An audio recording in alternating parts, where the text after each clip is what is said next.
성공한 사람들이 인터뷰에서 절대로 입에 올리지 않는 단어가 하나 있습니다.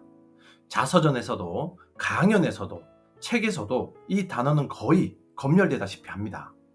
다른 말로 포장되어 있죠. 열정으로, 꾸준함으로, 루틴으로요.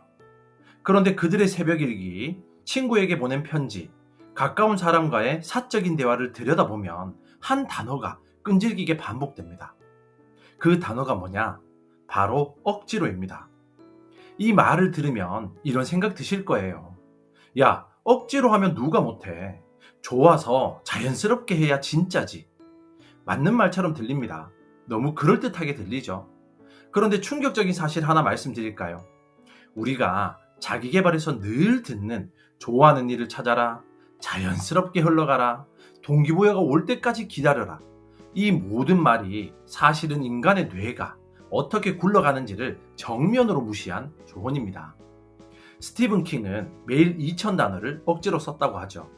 코비 브라이언트는 새벽 4시에 억지로 일어나서 훈련했다고 합니다.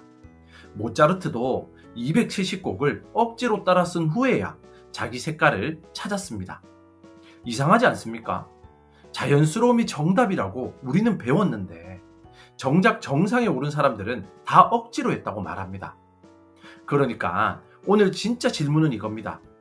왜 우리는 억지로라는 단어를 그렇게 부정적으로 배웠을까요?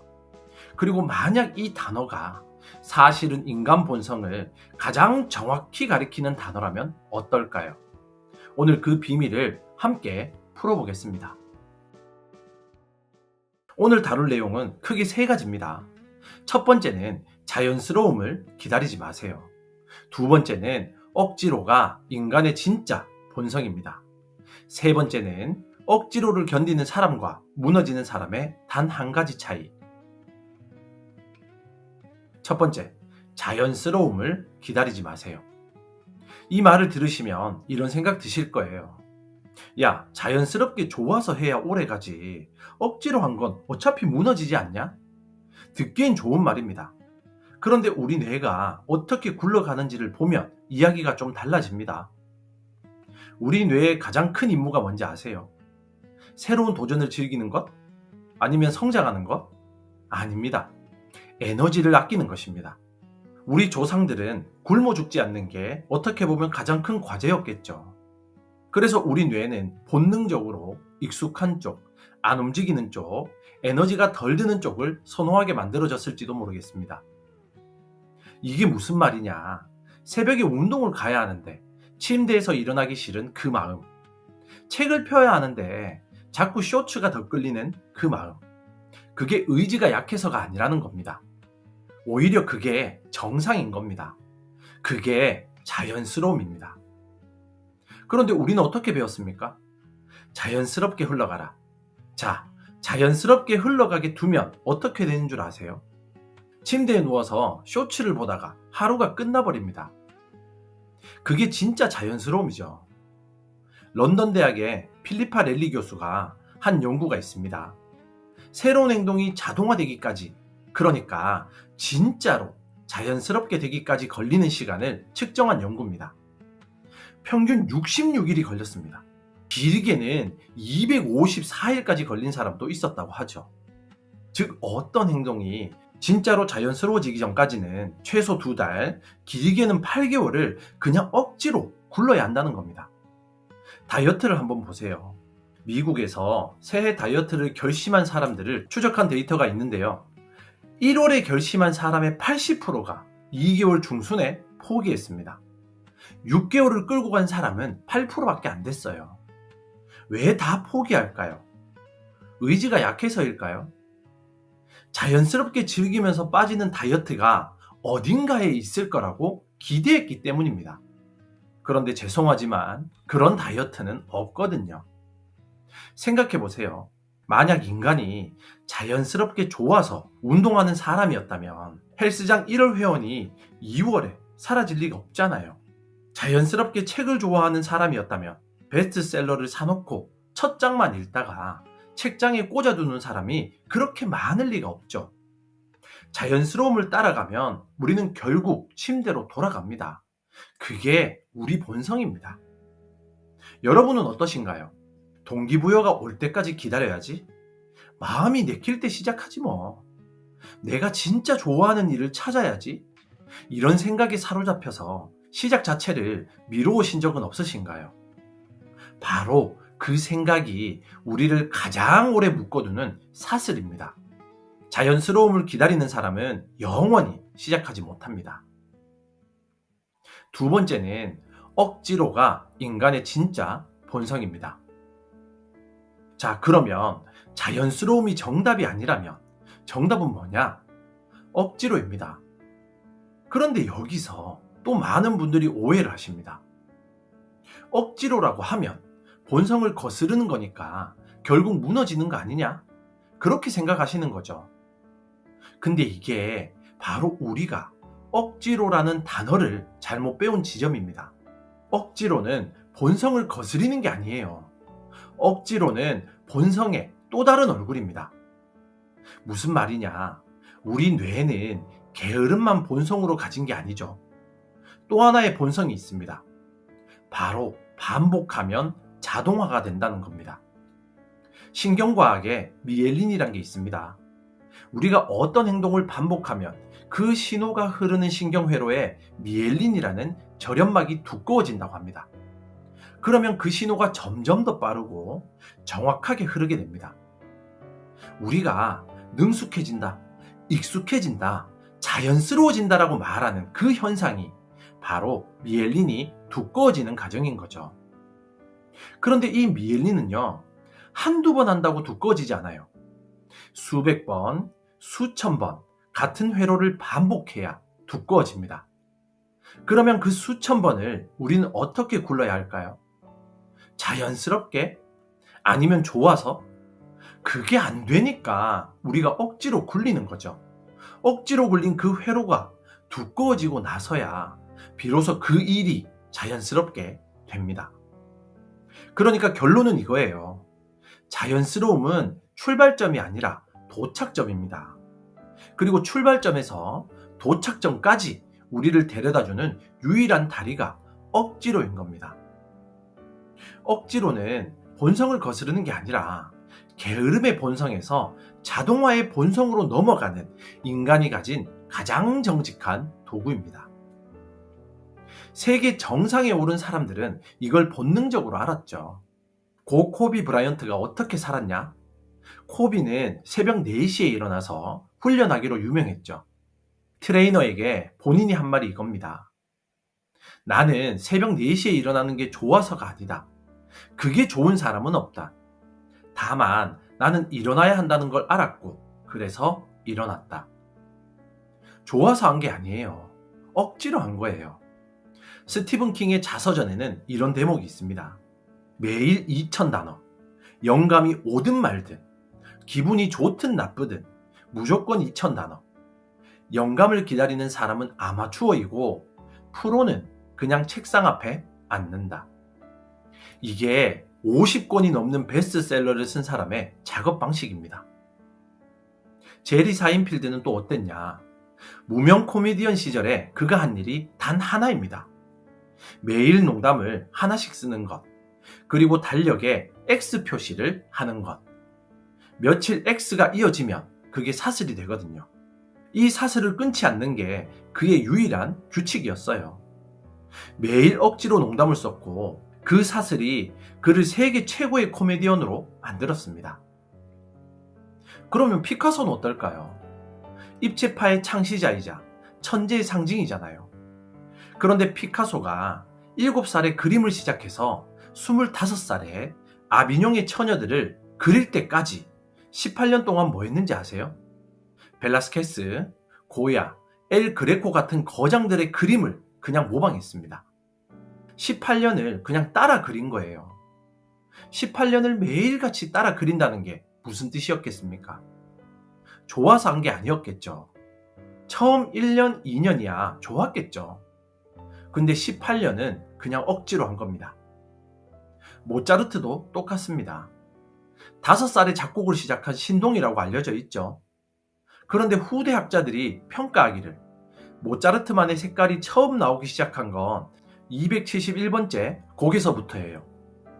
270곡까지는 그냥 바흐를 따라 쓴 거라고 하죠. 천재 모차르트조차도 270곡을 억지로 따라 쓰고 나서야 비로소 자기 음악이 나왔어요. 이게 뭡니까? 천재라고 불리는 사람들도 결국은 다 억지로 한 사람들이라는 겁니다. 그들이 천재여서 억지로 견딘 게 아니라 억지로 견뎠기 때문에 천재가 된 겁니다. 순서가 정반대죠. 그러면 우리는 뭐를 어떻게 억지로 해야 되느냐? 인간 본성에 4단계가 있습니다. 첫 번째는 작게 시작해야 됩니다. 처음부터 운동 1시간 반을 억지로 잡으면 3일 안에 무너지죠. 시작은 5분, 책이라면 1페이지, 그 정도로 작게 잡아야 뇌가 저항하지 않습니다. 둘째는 매일 반복해야 합니다. 일주일에 3번이 아니에요. 매일이에요. 격일로 하면 뇌가 오늘은 안 해도 되는 날인가? 헷갈려 합니다. 매일 같은 시간, 같은 자리에서 반복해야 회로가 두꺼워집니다. 셋째는 결과는 무시해야 됩니다. 처음 2달은 결과를 보지 마세요. 운동 시작했다고 2주 만에 거울을 보면서 왜 변화가 없지? 하면 무너집니다. 결과는 미엘린이 두꺼워진 다음에 따라옵니다. 결과 먼저, 자연스러움이 먼저 오는 게 아니에요. 4번째는 충분히 견뎌야 됩니다. 평균 66일, 길게는 254일. 그 시간 동안은 그냥 억지로 굴리는 겁니다. 뇌가 익숙해질 때까지요. 이게 인간의 본성에 정확하게 맞는 방식입니다. 자연스러움부터 찾는 게 아니라 작게 시작해서 매일 억지로 반복하는 것. 그리고 나면 어느 순간 그게 자연스러움으로 바뀌어 있습니다. 3번째는 견디는 사람과 무너지는 사람의 단 한 가지 차이.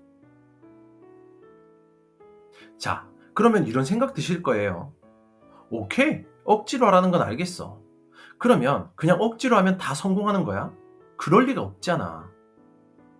맞아요. 사실 모두가 어느 시점에서는 억지로 시작합니다. 헬스장 1월 회원도 억지로 등록한 거고, 새해 결심한 사람도 다 억지로 시작한 거죠. 그런데 왜 어떤 사람은 견디고 어떤 사람은 2월에 무너질까요? 그 차이가 단 하나에 있습니다. 자기만의 분명한 이유가 있느냐 없느냐. 여기서 자주 나오는 우리 빅터 프랭클을 빼놓을 수가 없죠. 아우슈비츠 강제 수용소에서 살아남은 정신과 의사죠. 그가 수용소에서 발견한 한 가지가 있습니다. 똑같이 굶고 똑같이 매를 맞고 똑같이 죽음의 공포에 시달렸는데 어떤 사람은 살아남고 어떤 사람은 무너졌어요. 그 차이가 뭐였냐? 살아남은 사람들은 모두 자기만의 분명한 왜를 가지고 있었다고 그는 기록하죠. 가족의 얼굴, 끝내야 될 책, 다시 만나야 할 사람. 그게 그들을 매일 아침 일어나게 만들었어요. 그가 남긴 가장 유명한 문장이 이겁니다. 왜 살아야 하는지를 아는 사람은 그 어떻게도 견딜 수 있다.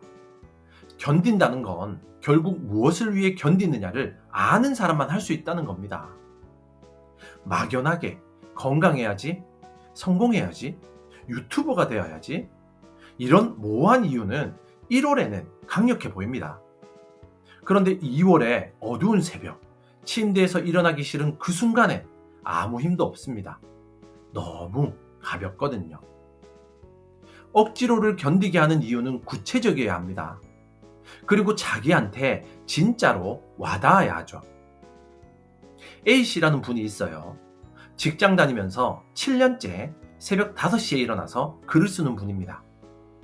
처음 시작은 자기계발책을 한 권 쓰겠다는 막연한 결심이었거든요. 근데 그 막연함으로는 7년을 못 가거든요. 1년 정도 지났을 때 그분이 자기만의 분명한 이유를 하나 만들었습니다. 내 아이가 자라서 아빠라는 사람이 어떤 사람이었는지를 알 수 있도록 한 권의 책을 남기고 싶다가 그게 그분의 단 하나의 이유였습니다. 그 이유로 새벽 5시가 좋아졌느냐? 아닙니다. 여전히 일어나기 싫고, 여전히 졸리고, 여전히 글이 안 써지는 날이 더 많다고 하죠. 그런데 그 단 하나의 이유가 그를 매일 새벽 책상 앞으로 끌고 갑니다. 저도 마찬가지였습니다. 처음 자기계발 콘텐츠를 시작할 때는 유튜브 잘 되면 좋겠다, 구독자 많으면 좋겠다, 이런 막연한 마음이었죠. 그런데 그 마음으로는 일주일에 6회 영상을 못 만듭니다. 어느 날 분명한 이유 하나가 자리를 잡았죠. 내가 어두웠던 시기에 누군가의 한마디 덕분에 살아났던 그 경험을 영상 하나로라도 누군가 단 한 명에게 들려줄 수 있다면 그걸로 충분하다. 그게 저의 첫 번째 이유였습니다. 두 번째 이유는 가족이죠. 이런 이유가 자리 잡고 나서 신기한 일이 일어났습니다. 매주, 매일 대본 쓰는 게 좋아졌느냐? 그것도 아닙니다. 여전히 막막하고, 여전히 머리를 쥐어뜯고, 여전히 지루합니다. 그런데 제가 무너지지가 않습니다. 좋아하지 않아도 그만두지 않게 됩니다. 그게 바로 Y의 힘입니다. 그래서 정리하면 이렇습니다. 모든 사람이 어느 시점에서는 억지로 시작합니다. 그런데 견디는 사람은 자기만의 단 하나의 이유를 가지고 있고, 무너지는 사람은 그 이유가 모호합니다. 그게 이 차이의 전부입니다. 정리하겠습니다. 첫째, 자연스러움을 기다리지 마세요. 우리 뇌는 에너지를 아끼는 쪽으로 굴러가도록 되어 있고, 자연스러움을 따라가면 우리는 결국 침대로 돌아갑니다. 둘째, 억지로가 인간의 진짜 본성입니다. 코비도, 스티븐 킹도, 사인펠드도, 피카소도, 모차르트도 다 억지로 한 사람들입니다. 자연스러움은 출발점이 아니라 억지로의 도착점입니다. 셋째, 억지로를 견디는 사람은 자기만의 분명한 왜를 가지고 있습니다. 막연한 결심이 아니라 자기한테 진짜로 와닿는 단 하나의 이유. 그것이 인간의 게으름이라는 본성을 이기는 거의 유일한 무기입니다. 마지막으로 한 가지만 기억해 주세요. 우리가 성공하지 못한 건 게을러서가 아닙니다. 의지가 약해서도 아니에요. 세상에 존재하지 않는 자연스럽게 좋아서 하는 일이라는 환상을 평생 기다리고 있었기 때문입니다. 자연스러움을 기다리는 동안에 우리의 인생은 그냥 흘러가 버립니다. 오늘 그 환상을 깨고 억지로 한 걸음 내딛어 보시기를 바랍니다. 저 꿈을 걷는 자는 좋아서 걷는 사람이 아닙니다. 억지로라도 매일 한 걸음을 내딛는 사람입니다. 지금까지 당신의 꿈 곁에서 함께 조용히 걷는 꿈을 걷는 자였습니다. 감사합니다.